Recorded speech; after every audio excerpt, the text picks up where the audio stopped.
अस्सलाम वालेकुम dear students, I hope you all are doing well. आज के इस वीडियो में हम समझते हैं कि क्लास क्या होता है, उसके टाइप्स क्या होते हैं, और इस वीडियो में हम आइडेंटिफिकेशन ऑफ क्लॉजेस पढ़ेंगे। जैसे कि इंडिपेंडेंट क्लॉज क्या होता है, डिपेंडेंट क्लॉज क्या होता है, उनकी आइडेंटिफिकेशन कैसे की जाए, और सेंटेंस और क्लॉज में क्या फर्क होता है, फ्रेज और क्लॉज में क्या फर्क होता है, ये सारा कुछ हम इस वीडियो में हम समझते हैं। पहले समझते हैं कि क्लॉज क्या होता है। क्लॉज की डेफिनेशन है कि a group of words that has at least one subject and one verb is known as clause. Clause लफ्जों का वो मजमुआ होता है जिसके पास एटलीस्ट वन सब्जेक्ट यानी एक सब्जेक्ट हो और एक वर्ब हो, तो बस वो क्लॉज बन जाता है। वो हमें आधी माना दे या पूरी माना दे, वो डिपेंड करता है उसके टाइप्स पर। पहले समझते हैं कि क्लॉज क्या होता है। क्लॉज की हमने डेफिनेशन पढ़ी कि हमें एक सब्जेक्ट मिला, एक वर्ब मिला, तो सब्जेक्ट और वर्ब का हमने कॉम्बिनेशन देखा, सब्जेक्ट और वर्ब का कॉम्बिनेशन हमने देखा, ये होता है क्लॉज। सब्जेक्ट मिला, एक वर्ब मिल गया, ये क्लॉज हो गया। कैसे? मैं कहता हूं कि आई प्ले एंड शी स्लीप्स। मैंने सेंटेंस लिखा कि आई प्ले एंड शी स्लीप्स, मैं खेलता हूं और वो सोती है। तो इसमें देखें कि खेलने का काम कौन करता है? आई। यहां पर हमें सब्जेक्ट मिल गया, यहां पर एक सब्जेक्ट मिला, ओके। यहां पर प्ले लिखा हुआ है, प्ले वर्ब होता है, तो ये हमें सब्जेक्ट और वर्ब का कॉम्बिनेशन मिला, तो हमें एक क्लॉज मिला। डेफिनेशन के तहत हमने एक क्लॉज को फाइंड कर लिया, ठीक है। और यहां पर है एक subject, she स्लीप्स। She स्लीप्स, she subject है, स्लीप्स जो है वो हमारा वर्ब है। सब्जेक्ट और वर्ब का कॉम्बिनेशन मिल गया तो ये हमारा क्लॉज हो गया। तो इस सेंटेंस में कितने क्लॉजेस हुए? दो क्लॉजेस हुए, आई प्ले एंड शी स्लीप्स। मतलब कोई भी सेंटेंस है उसमें अगर एक सब्जेक्ट है, एक वर्ब है, तो वो हमारा क्लॉज हो जाएगा। दूसरा एग्जांपल है, she runs fast and I walk slowly. She runs fast and I walk slowly. आप इस सेंटेंस को देखें, यहां पर एक सब्जेक्ट मिला शी, ओके, और रन्स, शी सब्जेक्ट है, रन्स वर्ब है, तो ये सब्जेक्ट वर्ब का कॉम्बिनेशन मिला, ये हमें क्लॉज मिल गया। सिंपली बस आपको सब्जेक्ट वर्ब का कॉम्बिनेशन मिल जाए तो आपको क्लॉज मिल गया, ठीक है। और यहां पर है आई सब्जेक्ट और वाक। आई वाक स्लोली, सब्जेक्ट मिला आई और वाक हमारा वर्ब मिला, तो ये हमें सब्जेक्ट वर्ब का कॉम्बिनेशन मिल गया। जब सब्जेक्ट और वर्ब का कॉम्बिनेशन मिलता है तो हमें क्या मिलता है? क्लॉज मिलता है। Very good. और अब हम समझते हैं कि क्लॉज के टाइप्स कितने होते हैं। क्लॉज के मेनली बहुत सारे टाइप्स होते हैं, लेकिन आज के इस वीडियो में हम दो क्लॉज के टाइप्स को डिस्कस करेंगे। पहला है डिपेंडेंट क्लॉज और दूसरा है इंडिपेंडेंट क्लॉज। Let's understand.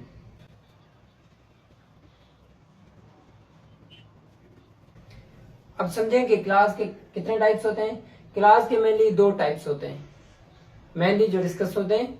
मैं नाउन क्लॉज, एडवर्बियल क्लॉज उनकी बात नहीं कर रहा। आज के हम इस वीडियो में हम क्या पढ़ते हैं? डिपेंडेंट क्लॉज और इंडिपेंडेंट क्लॉज को हम पढ़ेंगे। डिपेंडेंट क्लॉज क्या होता है?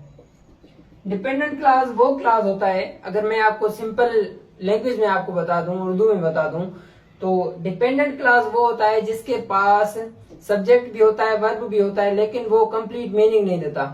कैसे? मैं कहता हूं कि when I was child, when I was child, जब मैं बच्चा था, जब मैं बच्चा था। तो इस सेंटेंस में आप देखें सब्जेक्ट भी मिला, वर्ब भी मिला, क्लॉज तो मिला, लेकिन जब मैं बच्चा था तो आप कहेंगे ना सर आगे बताएं, आप बच्चे थे तो आपने क्या किया, क्या हुआ उसके बाद, ये पता नहीं चल रहा ना। तो ये हमें आधी मीनिंग दे रहा है। इट मीन्स अगर इसके अंदर कोई और वर्ड्स में ऐड करूं तो फिर ये पूरी माना देगा। तो ये डिपेंड कर रहा है अदर वर्ड्स पर, other part of the sentence पर डिपेंड करता है, तो इससे डिपेंडेंट क्लॉज कहा जाता है। Dependent clause is a group of words that has a subject and a verb, but it does not give us complete meaning that what the speaker want to say. What speaker wants to say, ये जो listener को पता नहीं होता। बस आपने simple mind में बात रखनी है, सब्जेक्ट और वर्ब का आपको कॉम्बिनेशन मिले लेकिन पूरी मीनिंग का पता ना चले, तो वो हमारा जो होता है डिपेंडेंट क्लॉज होता है। दूसरा एग्जांपल देखते हैं कि if you come to me, if you come to me. दूसरा एग्जांपल है if you come to me, अगर आप मेरे पास आते हो। तो यहां पर देखें यू सब्जेक्ट, कम हमारा वर्ब हो गया, सब्जेक्ट वर्ब का कॉम्बिनेशन मिल गया, तो ये हमारा क्लास हो गया। क्लास का कौन सा टाइप है, क्या टाइप हो क्लास का, वो है डिपेंडेंट क्लास। क्यों? क्योंकि सर ये सब्जेक्ट और वर्ब का कॉम्बिनेशन तो मिला लेकिन पूरी माना नहीं दे रहा। मैं कहता हूँ अगर तुम आओगे, अगर तुम मेरे पास आओगे, तो वो जो सुनने वाला बंदा है वो कहेगा कि सर आप क्या कहना चाहते हो, अगर मैं आऊंगा तो आप क्या करोगे। ठीक है, तो ये डिपेंड कर रहा है सेंटेंस के अदर पार्ट पर, तो ये डिपेंडेंट क्लॉज होता है। अब हम समझते हैं कि इंडिपेंडेंट क्लॉज क्या होता है। इंडिपेंडेंट क्लॉज भी एक ग्रुप ऑफ वर्ड्स होता है, लेकिन उसके बाद सब्जेक्ट भी होता है, वर्ब भी होता है। ये जो है ना सेंटेंस के अदर पार्ट पर डिपेंड नहीं करता, ये हमें पूरी मीनिंग देता है। सब्जेक्ट और वर्ब का इसमें कॉम्बिनेशन होता है और ये हमें पूरी मीनिंग देता है। जैसे मैंने कहा कि आई प्ले, सब्जेक्ट मिला, प्ले मिला, मैं खेलता हूं, बस simple.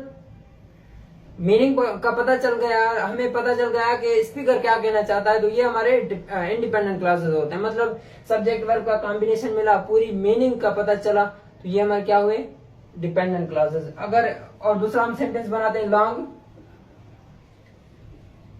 When I was child, when I was child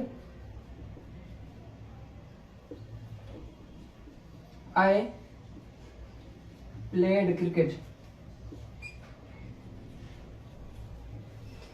when I was child I played cricket, जब मैं बच्चा था तो क्रिकेट खेलता था। आप देखें कि डिपेंडेंट क्लॉज कौन सा है और इंडिपेंडेंट क्लॉज कौन सा है। अगर यहां पर हम देखते हैं व्हेन से जो पार्ट स्टार्ट हुआ है, व्हेन और subject verb. When I was child, when से स्टार्ट हुआ, एक तो ये सबऑर्डिनेटिंग कंजंक्शंस होते हैं, ये भी समझाता हूं। सब्जेक्ट मिला, वर्ब मिला, ये हमें कॉम्बिनेशन मिल गया सब्जेक्ट और वर्ब का। व्हेन आई वाज चाइल्ड, जब मैं बच्चा था, ये पूरी मीनिंग नहीं दे रहा, तो ये हमारा क्या हुआ डिपेंडेंट क्लॉज।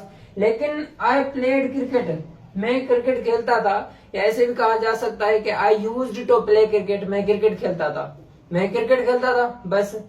यहाँ पर ये जो आई प्लेड क्रिकेट है, ये हमारा इंडिपेंडेंट क्लॉज है, ये हमें पूरी मीनिंग देता है, तो इसे हम क्या कहेंगे डिपेंडेंट क्लॉज।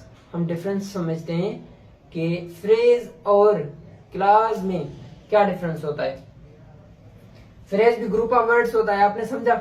यहाँ पर आपने क्लॉज की भी डेफिनेशन पढ़ी है, क्लॉज भी क्या होता है ग्रुप ऑफ वर्ड्स होता है। लेकिन फ्रेज में वर्ब मिसिंग होता है, उसमें वर्ब होता ही नहीं है, उसमें सब्जेक्ट और वर्ब का कॉम्बिनेशन आपको नहीं मिलेगा। ग्रुप ऑफ वर्ड्स जिसके पास सब्जेक्ट और वर्ब का कॉम्बिनेशन हो वो हमारा क्लॉज हो जाएगा, जिसके पास सब्जेक्ट और वर्ब का कॉम्बिनेशन नहीं है वो फ्रेज हो जाएगा। ठीक है, और क्लॉज और सेंटेंस में क्या डिफरेंस होता है। क्लॉज और सेंटेंस में मेन डिफरेंस यही होता है कि क्लॉज जो है सेंटेंस का बच्चा हो सकता है, जैसे समझे, बस सिंपली अगर सादी लैंग्वेज में ही मैं आपको बता दूं ना, तो सेंटेंस के अंदर बहुत सारे क्लॉजेस हो सकते हैं, लेकिन किसी क्लॉज में एक सेंटेंस नहीं हो सकता। जैसे आपने देखा ना इस सेंटेंस में when I was child I played cricket, यहां से सेंटेंस स्टार्ट हुआ, यहां पर खत्म हुआ। हमें इस सेंटेंस में दो क्लॉजेस मिल गए, लेकिन ये जो सारा ये बड़ा का बड़ा सेंटेंस है, इसे हम क्लॉज नहीं कहेंगे, सेंटेंस कहेंगे। सेंटेंस क्या होता है, जो कैपिटल लेटर से स्टार्ट हो, फुल स्टॉप से खत्म हो, वो हमारा सेंटेंस होता है। लेकिन क्लॉज जो है ना सेंटेंस के अंदर भी आ सकते हैं। देखे ना ये सेंटेंस इतना बड़ा था, लेकिन यहाँ पर आई वाज हमें क्लॉज मिल गया सेंटेंस के अंदर। यहाँ पर आई प्लेड हमें क्या हुआ, सब्जेक्ट और वर्ब का कॉम्बिनेशन मिला, इसमें हमें क्लॉज मिल गया है। ये है क्लॉज और इसके टाइप्स। अब हम समझते हैं डिपेंडेंट क्लॉज को अदर नेम्स में क्या कहा जाता है और इंडिपेंडेंट क्लॉजेस को अदर नेम्स में क्या कहा जाता है। डिपेंडेंट क्लॉज को हम कहते हैं subordinate clause, subordinating clause. Dependent class को क्या कहा जाता है? Subordinate class. और इंडिपेंडेंट क्लास को क्या कहा जाता है? इसे कहा जाता है प्रिंसिपल क्लास। प्रिंसिपल क्लास भी कहा जाता है इसे मेन क्लास भी कहा जाता है, और इसे सिंपल सेंटेंस भी कहा जाता है इंडिपेंडेंट क्लास को। इंडिपेंडेंट क्लास के 4 नाम्स हैं। कितने? 4 नाम्स। इंडिपेंडेंट क्लास, एक तो इंडिपेंडेंट नाम बन गया।